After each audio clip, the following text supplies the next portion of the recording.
नमस्कार, स्वागत है आपका हमारी कहानी में। क्या लगता है तुमको? तुम ये सब करके मेरी नज़रों में महान बन जाओगे तो तुमको गलत लगता है। मैं नफरत करती हूँ तुमसे, सिर्फ नफरत। और मैं ना तुमको अपना पति मानती ही ना इस शादी को। आद्या ने अपने गले से मंगलसूत्र को फेंकते हुए कहा। मंगलसूत्र जमीन पर गिरता उससे पहले ही मृत्युंजय ने मंगलसूत्र को अपने हाथ में कैच करते हुए कहा, ना आद्या, ये तो गलती मत करना तुम, क्योंकि तुम्हारी शादी अब मुझसे हो चुकी है। अब तुमको हर हाल में इस शादी को मानना है और मुझे अपना पति भी मानना है। और नहीं माना तो तुमको पता है ना मैं क्या करूँगा। मृत्युंजय की बात सुनकर आद्या 1 मिनट को चुप हो गई और वो अभी 24 घंटे पहले जो हुआ उसको सोचने लगी। कुछ देर बाद आद्या बोली, मैं मजबूर जरूर हूँ पर तुम्हारी गुलाम नहीं। तो मुझे गलती से भी अपनी बीवी बनाने का सोचना तो।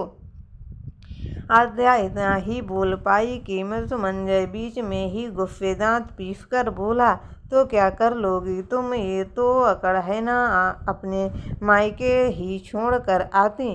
क्योंकि मृत्युंजय राठौर के फिर आगे सिर्फ सिवाय ही बोलता है और कोई नहीं। ऐसा कहते कहते सिवाय ने आद्या के ऊपर उठी हुई अंगुली को मोड़ कर नीचे रख दिया, जिससे आद्या दर्द से तड़प उठी। मृत्युंजय ने गुस्से में एक जलती सी नज़र आद्या पे डालता हुआ वहाँ से चला गया। आद्या बेड के सिराने पे रख कर सोचने लगी, आखिर क्या दोष था मेरा जो मेरा होने वाला पति मुझे मंडप में बैठा छोड़कर पैसों के लिए। आद्या बैठी बैठी सब सोचने लगी। एक आलीशान कमरे को जो बहुत सुंदर तरीके से सजा हुआ था, चारों तरफ कैंडल की रोशनी और रंग-बिरंगी लाइट से पूरा कमरा जगमगा रहा था। बेड के बीचों बीच एक किंग साइज बेड था जिसको बहुत ही सुंदर तरीके से सजाया गया था। बेड के बीचों बीच गुलाब के फूलों से बहुत ही सुंदर सा हार्ट बना हुआ था। हार्ट के बीच नाम लिखा हुआ था, आद्या वेड्स मृत्युंजय। जो आज आद्या और मृत्युंजय की शादी हुई थी। आद्या बहुत खुददार और स्वाभिमानी लड़की थी जो दिखने में किसी परी से कम नहीं थी। और मृत्युंजय जो बहुत बड़ा बिजनेसमैन था जिसको लड़कियों से सख्त नफरत थी। वो लड़कियों को धोखेबाज और लालची समझता था। उसके लिए लड़कियां धोखे का दूसरा नाम थी। तो आद्या ने मृत्युंजय से शादी कर ली थी।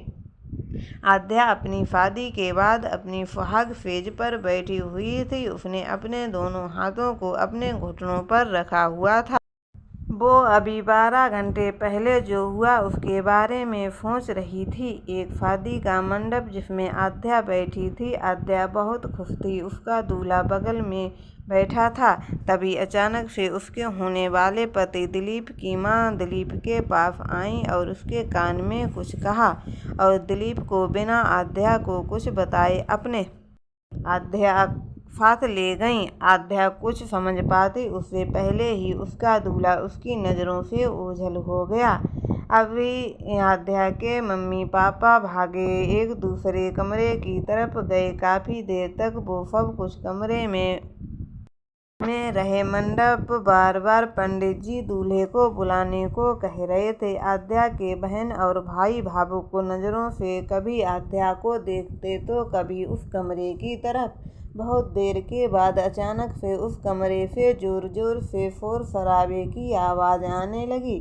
दूसरी ओर आद्या के भी सब थोड़ी बेचैनी होने लगी। आद्या मंडप में बैठी बैठी अभी घबरा रही थी। तभी दिलीप और उसके मम्मी पापा दोनों दिलीप को लेके बाहर आए और जोर से बोले, चलो दिलीप, अभी यहाँ से चलो, शादी अब हम नहीं करेंगे। पीछे से आद्या के पापा और मम्मी दोनों भाग कर आए और दोनों रोते हुए हाथ जोड़कर बोले, मेहरबानी करके आप लोग ऐसा मत करिए, मेरी बेटी की ज़िंदगी बर्बाद हो जाएगी, हम कहीं के नहीं रहेंगे। प्लीज़ हमारी बेटी को मत ठुकराओ, हम आपकी डिमांड पूरी कर देंगे बाद में, पर अभी आप लोग मेरी बेटी को मंडप में मत छोड़ कर जाइए। आद्या के मम्मी पापा दोनों हाथ जोड़कर उनके पैरों पर गिर गए। दिलीप के मम्मी पापा बहुत निर्दयी किस्म के निकले। लोगों ने दिलीप के पापा मम्मी से कोई दया नहीं दिखाई और उनके सामने ही अपनी बारात को वापस लेकर चले गए। आद्या बैठी बैठी सारा तमाशा देख रही थी। उसे कुछ भी समझ में नहीं आ रहा था। आखिर अचानक से क्या हो गया? अभी तो खुशियां मनाई जा रही थीं, अब अचानक से खुशियों की जगह मातम कैसे छा गया? आद्या के मम्मी पापा दोनों बेखुद होकर जमीन पर गिर पड़े और बैठकर रोने लगे। सारे लोग बस तमाशा ही देख रहे थे। सब लोग आपस में बात कर रहे थे, अब कौन करेगा शादी आद्या से? मंडप में छोड़ी हुई लड़की से शादी कौन करेगा? मैं करूँगा आद्या से शादी। ये मृत्युंजय था जो सबके सामने आकर बोला। मृत्युंजय जो देखकर आद्या की भौहें तन गई थीं, वो गुस्से से कुछ बोलने को हुई कि तभी आद्या के मम्मी पापा दोनों अपने आंसू पोंछ कर खड़े हुए और मृत्युंजय को आश्चर्य और आशा भरी नज़रों से देखने। उनके साथ साथ सभी लोग मृत्युंजय को देख रहे थे। मृत्युंजय उनकी दुविधा समझ गया था, इसीलिए वो आद्या के मम्मी पापा के पास गया और उनके जोड़े हुए हाथ पकड़कर बोला, परेशान मत होइए, मैं आपकी बेटी को बहुत अच्छे से जानता हूँ और आपकी बेटी भी मुझे अच्छे से जानती है। असल में आद्या मेरी एक दोस्त की दोस्त है, तो उसी के साथ एक बार मैं आद्या से मेरी मुलाकात हुई थी और तभी से हम दोनों एक दूसरे को जानते हैं और आज वो मेरी दोस्त ये नहीं आ सकी तो उसी ने मुझे भेजा था मुझे आद्या के लिए गिफ्ट देने। यहाँ आकर देखा तो हालत ही कुछ और हो गए थे। आद्या के पापा कुछ बोलने को हुए, तभी उसका भाई आकर बोला, आप तो इस शहर के सबसे बड़े बिजनेसमैन हो, आपके लिए तो हजारों लड़कियां हैं, तो आप हमारी बहन की शादी में आए हैं, ये किसी चमत्कार से कम नहीं। दूसरा, आप मेरी मंडप में बैठी हुई बहन से शादी करने की कह रहे हो, मुझे कुछ समझ नहीं आ रहा है।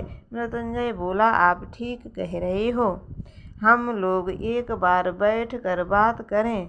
तो सभी लोग एक साथ बोले, ठीक है। इसके बाद मृत्युंजय आद्या के मम्मी पापा और उसके भाई और जीजा के साथ एक कमरे में गए। वहाँ वो लोग कुछ देर बातें करते रहे और बातों ही बातों में मृत्युंजय ने बताया कि वो आद्या को प्यार करता था, लेकिन उससे कभी कह नहीं पाया था।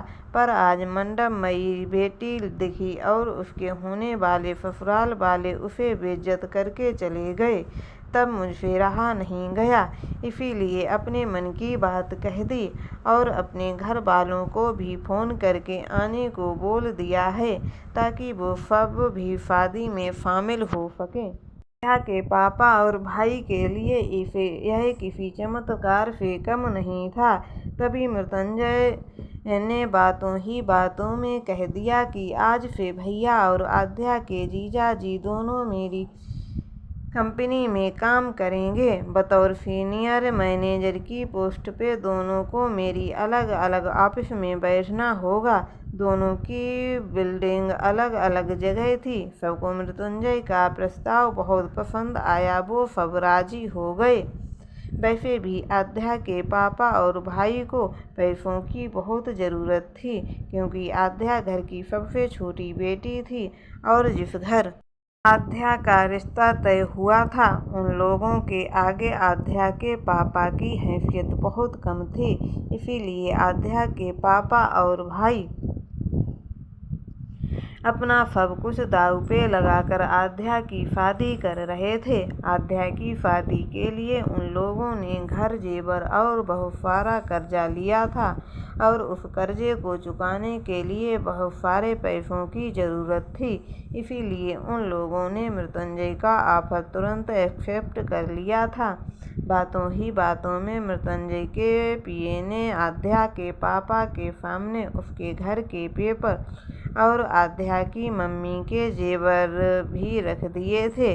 आध्या के पापा कुछ समझते इससे पहले ही मृत्युंजय बोला, मुझे आध्या की शादी में आने से पहले ही हमारी कॉमन दोस्त ने बता दिया था कि आप लोग आध्या की शादी के लिए अपना सब कुछ दांव पे लगा चुके हो और वहीं से मुझे आपके ये कागज़ और सारे गहने मिले थे। तो मुझे पता था कि आध्या बहुत स्वाभिमानी लड़की है, इसीलिए वो पैसे नहीं लेगी, पर मैं ये सब आपको उसकी शादी में गिफ्ट करता। उससे पहले कि मृत्युंजय आगे कुछ बोला, बाकी सभी लोग उसके साथ थे। आज आध्या के पापा की सारी जिम्मेदारियां दूर हो गईं। आध्या के पापा और बाकी सभी लोग खुशी खुशी शादी के लिए राजी हो गए। देर बाद मृत्युंजय की पूरी फैमिली आ गई थी। आध्या के पापा ने उसकी हाँ या ना सुने बगैर आध्या की शादी मृत्युंजय से करा दी। आध्या सब कुछ मूक बधिर होकर कर रही थी। तो दोस्तों, आपको हमारी ये कहानी कैसी लगी हमें कमेंट में ज़रूर बताएं एवं हमारे चैनल को सब्सक्राइब ज़रूर करें। धन्यवाद।